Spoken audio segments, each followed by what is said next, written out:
નમસ્કાર. જાતિઓના રસાયણનું સંયોજન કરવાની કેમિસ્ટ્રી અને પછી એ સમીકરણોના આંકડાઓને ફેરવવાનું ગણિત એટલે ગુજરાતની ચૂંટણી, દેશની ચૂંટણી. અને એટલા જ માટે આંકડા અને જાતિ, કેમિસ્ટ્રી અને મેથ્સ એ બંનેને ભેગા કરવા છે.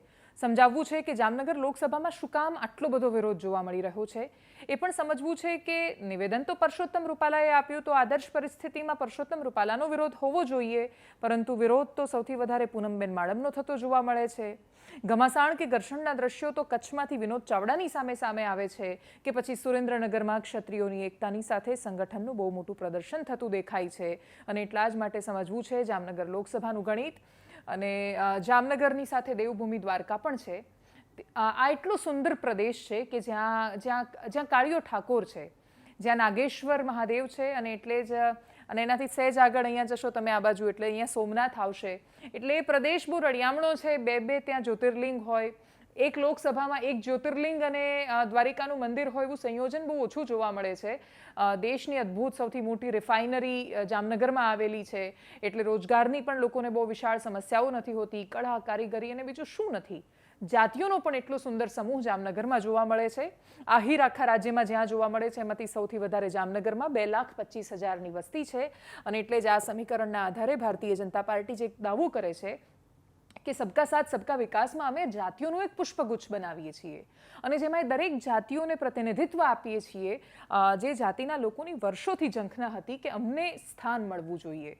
આ જામનગર લોકસભા બેઠક એવી છે કે જે તે સમયે પાટીદાર મતદાર લેઉવા પાટીદારના ઉમેદવાર જીતતા હતા, પણ એના પછી વિક્રમ માડમ જીત્યા. ભારતીય જનતા પાર્ટીને ખબર પડી કે ભાઈ આહિર જો કોઈ ઉમેદવાર હોય તો એ પણ જીતી શકે છે. અને એ સંયોજનના ભાગ રૂપે જે શરૂઆતમાં કેમિસ્ટ્રી અને મેથેમેટિક્સની વાત કરી તો આંકડાઓ જોયા, 2,25,000નું ગણિત જોયું, અને પછી 2012માં જ ભારતીય જનતા પાર્ટીમાં જોડાયેલા, ખંભાળિયાથી MLA બનેલા પૂનમબેન માડમ જામનગરથી લોકસભાની ચૂંટણી લડ્યા અને પછી લોકસભામાં સાંસદ બન્યા. 2014માં ગયા, જીત્યા, સાંસદ બન્યા. 19માં ગયા, જીત્યા અને સાંસદ બન્યા. 2024માં ફરી એકવાર પૂનમબેન માડમ મેદાને છે. સમાજની દ્રષ્ટિએ જોવા જઈએ તો આહિર સમાજનું પ્રતિનિધિત્વ કરે છે, બાકી આખા લોકસભા ક્ષેત્રનું પ્રતિનિધિત્વ કરે છે. પાટીદાર મતદારો 2,60,000 છે અને મોટાભાગે લેઉવા પાટીદારની વસ્તી ધરાવતું આ લોકસભા ક્ષેત્ર એક સમયે પાટીદારોનું ગઢ મનાતું હતું, પરંતુ આહિર સમાજના પણ એટલા જ મત છે સરખામણી ઓલમોસ્ટ, કેમ કે આ બધા આશરે આંકડા લખેલા છે. રેન્ડમ એક આંકડો લીધેલો છે. મુસ્લિમ મતદારો અહીંયા સૌથી વધારે છે, 2,80,000 જેટલા છે. અને જામનગરની સૌથી રસપ્રદ બાબત એ છે કે જામનગરમાં મુસલમાનો ભારતીય જનતા પાર્ટીને પણ વોટ કરે છે. એટલે અહીંયાનો મુસ્લિમ વોટર એક તરફી જાય છે કોંગ્રેસ બાજુ, એવા દ્રશ્યો નથી. અહીંયા ભારતીય જનતા પાર્ટી કરતાં પણ પૂનમબેન માડમને વોટ કરે છે. એમના પપ્પાના સમયથી એમનું જે પોલિટિક્સ પરિવારનું ચાલતું આવ્યું છે, એમના પિતા હિમંતજી માડમ વર્ષો સુધી ખંભાળિયામાં અપક્ષ લડતા અને ચૂંટાતા આવતા ધારાસભ્ય રહ્યા હતા. અને એ સમયથી મુસ્લિમ સમાજની સાથેનો જે પરિવારનો નાતો રહ્યો વર્ષોથી, તમે એનું પરિણામ ગણો કે જે પણ ગણો, પણ જામનગરમાં એનાથી દ્વારિકામાં જ્યારે સભા હતી પૂનમબેન માડમની, હું ત્યાં હતી એ સભામાં હાજર હમણાં જ, એટલે મને યાદ છે કે ત્યાં મંચ પર પણ મુસલમાન સમાજના અગ્રણીઓ બેઠા હતા અને એમનું સત્કાર ને સન્માન કરવા માટે દ્વારકામાં આવ્યા હતા, એ પણ મુસ્લિમ સમાજના લોકો હતા. એટલે આ 2,80,000 વોટ કોંગ્રેસ તરફી એક તરફી જાય છે એવું અહીંયા નથી. જામનગરનું કચ્છ જેવું છે ઉમેદવારના કારણે, અને એટલે જામનગરમાં મુસ્લિમ સમાજના વોટ મોટાભાગે પૂનમબેન માડમ તરફ જતા અત્યાર સુધી દેખાયા છે. સતવારા સમાજના 1,25,000 વોટ છે અને ભારતીય જનતા પાર્ટીએ સતવારાનું બેલેન્સ હંમેશા બ્યુટીફુલી જાળવ્યું છે. 2022ની ચૂંટણી એનું સૌથી મોટું ઉદાહરણ છે. વઢવાણમાં ટિકિટ પાછી લીધી અને પછી સતવારાને આપી. વઢવાણમાં બ્રાહ્મણને ટિકિટ આપી હતી ભાજપે 2022ની વિધાનસભામાં, એમની ટિકિટ પાછી લીધી અને સતવારા સમાજને આપી, કેમ કે બેલેન્સ ખંભાળિયામાં બગડતું હતું. ખંભાળિયામાં ઈસુદાન ગઢવી એ સમયે મેદાને હતા, સામે મુળુભાઈ બેરા લડી રહ્યા હતા. મુળુભાઈ બેરા આહિર સમાજના ફરી એકવાર નેતા લડ્યા, ચૂંટાઈને આવ્યા અને અત્યારે રાજ્ય સરકારમાં મંત્રી છે. પણ સતવારા સમાજનું સંયોજન ભાજપે બહુ સરસ રીતે જાળવેલું છે. SC મતદાર 1,65,000 છે અને ક્ષત્રિય 1,25,000 છે. અને અહીંયા તમને મેં જ્યાંથી શરૂઆત કરી એ વાતનો જવાબ મળવાનો છે કે શું કામ ક્ષત્રિય સમાજનું આટલું મોટું વિરોધ પ્રદર્શન દેખાઈ રહ્યું છે. તમે જામનગર લોકસભાને સમજવાની શરૂઆત કરો તો તમે જ્યારે રાજકોટથી પહોંચો ત્યારે અહીંયા તમારે એન્ટ્રન્સમાં સૌથી પહેલાં પ્રવેશ કરતી વખતે અહીંયા ધ્રોલ ગામ આવે છે. અને તમે લગભગ 1.5-2 કલાક થતો હશે રાજકોટથી પહોંચતા. તમે ધ્રોલ પહોંચો તો ત્યાં તમને ખબર પડે કે ત્યાં ક્ષત્રિય સમાજની સારી એવી વસ્તી છે. અને ક્ષત્રિય સમાજની સારી એવી વસ્તી હોય એટલે તમે ધ્રોલમાં જાઓ તો ત્યાં વિરોધ દેખાય. જામનગરમાં જે રિલાયન્સ ઇન્ડસ્ટ્રીઝ આવેલી છે એટલે નાની ખાવડી, મોટી ગાવડી, વસઈ, આજુબાજુના જે ગામો છે એ ક્ષત્રિય પ્રભાવિત અને ક્ષત્રિય બાહુલ ગામો છે. ત્યાંના સરપંચો પણ ક્ષત્રિય છે. સૌથી મોટી અસર લોકસભામાં શું કામ? ક્ષત્રિય મતદારો. આમાંથી જે લોકો છે આ 1.25 લાખમાંથી એમ પણ સરપંચો કે ભાજપ સાથે જોડાયેલા નેતાઓને બાદ કરી દઈએ તો મોટા ભાગના લોકો એમ પણ ભારતીય જનતા પાર્ટી સાથે નહોતા જતા, કેમ કે એવું કહેવાય છે કે આહિર અને દરબાર મોટા ભાગે સાથે નથી રહેતા. એટલે ક્ષત્રિયમાં પણ પર્ટિક્યુલરલી જે દરબાર કોમ્યુનિટી છે એ એમ પણ આહિર ઉમેદવારને એટલું બધું સમર્થન પહેલાં નહોતી કરતી. હવેની પરિસ્થિતિઓને રણનીતિ ખાસું બદલાયું છે. આ વખતે ક્ષત્રિય નેતાઓ છે ત્યાં એમના પર પણ ઘણા બધા પ્રશ્નો થઈ રહ્યા છે કે ભાઈ એ લોકો શું કરી રહ્યા છે, આટલો બધો વિરોધ પ્રદર્શન થયો તો કોઈ જગ્યાએ એને રોકવાની કે એને ખાળવાની કોશિશ કેમ ન કરવામાં આવી.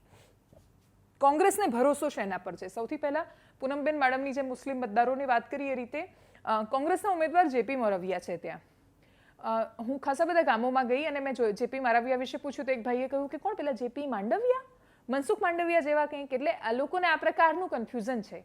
લોકો ઉમેદવારને નથી ઓળખતા, લોકો ઉમેદવારનું નામે નથી જાણતા, પણ છતાંય કહે છે કે ભાઈ અમે ભાજપને પાડી દઈશું. એટલે કોંગ્રેસના ઉમેદવારને લાવવા માટે નહીં પણ ભાજપના ઉમેદવારને પાડવા માટે એ લોકો મતદાન કરવા માંગે છે. હવે આ પાડવાવાળી જે થિયરી છે એ જો લાગુ થાય, 1.25 લાખ મતદારો સામે જાય તો પણ જો બાકીના મતદારોનું બેલેન્સ ભારતીય જનતા પાર્ટી, કેમ કે હજુ તો અન્ય ખાસા બધા રહ્યા, આટલાથી લોકસભા નથી બનતી, હજુ બાકીની જાતિ અને બાકીના મતદારો છે. આ બધા જો ભારતીય જનતા પાર્ટીની સાથે રહે છે આમાંથી મોટા ભાગના, તો ભારતીય જનતા પાર્ટીના આંકડાની રીતે કોઈ જ મોટા ભાગે ચિંતા નથી. પૂનમબેન મેડમને જ્યારે મેં પૂછ્યું લીડનું તો એમણે કહ્યું કે હું લીડ માટે લડતી જ નથી, મારે જીતવા માટે લડવાનું છે અને જીતીને રહીશ. એટલે એમનો એક બાજુનો સંકલ્પ અને નિર્ધાર દેખાય છે જીતવાનો.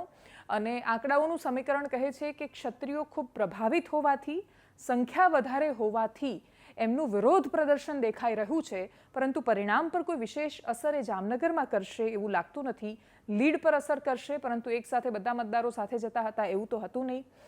સૌથી મહત્વની વાત કે ઘણા બધા સરપંચો એવા મળ્યા કે જે ભાજપ સાથે જોડાયેલા છે. ભાજપ સાથે જોડાયેલા છે, દિલથી અંદરથી ભાજપ જોડે છે, પણ છતાંય ખુલીને એવું કહી રહ્યા છે કે ક્ષત્રિય સમાજ છે ને પાડી દેવાના છે. એનું સૌથી મોટું કારણ એ છે કે સરપંચોની ચૂંટણી નથી થઈ આપણે ત્યાં. વહીવટદારો છે અત્યારે બધા ત્યાં, અને ચૂંટણી નથી થઈ, ક્ષત્રિયોનું ગામ છે અને એમાં જો કોઈ એક માણસ આવીને એવું કહી દે કે છોડો ને, જવા દો ને, આપણે રૂપાલાનો વિરોધ કરીશું પણ અહીંયા આપણે પાર્ટીની સાથે રહીએ, તો બહુ સ્વાભાવિક છે કે એના પછી 6 મહિના પછી ચૂંટણી થાય તો લોકો એને વોટ નહીં આપે ત્યાં. અને એટલે જ બધાએ સમાજ આગળ સારા બનવાનું છે.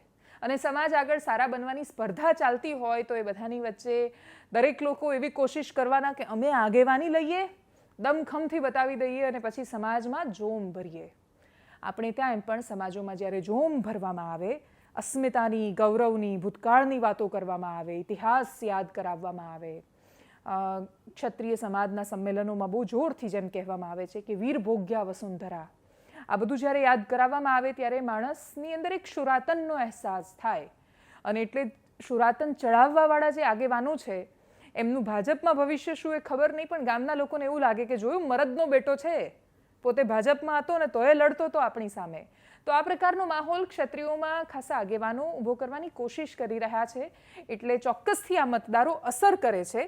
ખાસો લાંબો એ આંકડો છે, પરંતુ એનાથી ચૂંટણીના પરિણામો હાર કે જીત પર કોઈ વધારે અસર થશે કે કેમ એ ખબર નથી. કોંગ્રેસને આશા અહીંયા છે, આ 2,60,000 પ્લસ આ ક્ષત્રિય થોડા અહીંયાથી આવે, થોડા અહીંયાથી આવે. અહીંયા એ બહુ મોટી આશા છે, કેમ કે જિગ્નેશ મેવાણી ઉદાહરણ તરીકે હમણાં જામનગરમાં ગયા, ત્યાં એમણે ક્ષત્રિય બહેનોના પારણા કરાવ્યા. એટલે આ બધું કરવાથી એક સંદેશ આપવાની કોશિશ થાય છે કે ભાઈ ક્ષત્રિયો એકલા નથી, એમની સાથે તો એસસી પણ છે, એમની સાથે તો મુસલમાન પણ આવશે, એમની સાથે તો પાટીદાર પણ આવશે. અને એટલા જ માટે આ પ્રયોગ જે કરવાની કોશિશ થાય છે આ 4નો, આ પ્રયોગ જો સફળ થાય તો ડેફિનેટલી પરિણામો કંઈ પણ થઈ શકે છે. પણ છેલ્લે જેમ દરેક લોકસભા માટે કહીએ છીએ એમ કે ભાઈ ચૂંટણી તમારે લડવાની છે બૂથ પર, અને બૂથ ઉપર જામનગરમાં કેટલા કાર્યકર્તાઓ ઊભા રહે છે, કેટલા લોકો વોટ આપવા માટે લઈ જાય છે, કેટલા જનૂનથી ને જોમથી મહેનત થાય છે, એના પર પરિણામો રહેવાના છે. બાકી વર્તમાન પરિસ્થિતિમાં આંકડા કહી રહ્યા છે કે બહુ મોટું નુકસાન જામનગર લોકસભા સીટ પર માત્ર ક્ષત્રિયોના કારણે થતું દેખાતું નથી, પરંતુ છતાંય આખરે ચૂંટણી સંભાવનાઓનો ખેલ છે. સમય પર છોડીએ છીએ. 4મી તારીખે તમે ને અમે અહીંયા જ હોઈશું, જોઈ લઈશું પરિણામ. નમસ્કાર.